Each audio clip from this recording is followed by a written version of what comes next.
त्यहाँ सब हेर्छन् फेरि बक्कु लाग्छ कहाँ जस्तो दिन्छ हामीलाई थाहा छ नि अलग्गै छुट्टिने पहिचाने अर्को त्यस्तो भयो त यार मैले यही कुरा सोध्नु थियो सरहरूले उहाँ यही कुरो गरेँ ए कहानी गरेको नि यही कुरो मैले गरेँ सरलाई भने जाँदा सर के अरे ससुराली गएर जस्तो लाग्यो सर उहाँ पुगेको त इरानमा पुगेको लाग्यो भने के भयो भने यस्तो त माउले सर ठिक हो त्यहाँका पुलिसहरूले कसरी ड्युटी गर्छन् भनेर म लास्ट टेन्सन लाग्यो हिजो चौकीमा नि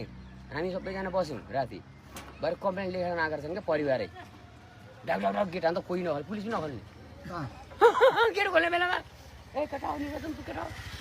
तिमीहरू गेट खोल्न जाएर त को आएछ भने चेक गरेर लाग्यो कोही उठ्दैन केटाहरू पनि म गएँ अब मासु यस्तो हेऱ्यो कोही कहाँबाट गयो स्थिति कस्तो छ बाहिरको होइन खोल्दै हाने त्यस्तो ठाउँमा पुगेँ भाइ ल ठिक छ भाइ तर यो हाँसेर बोल्दैछु कि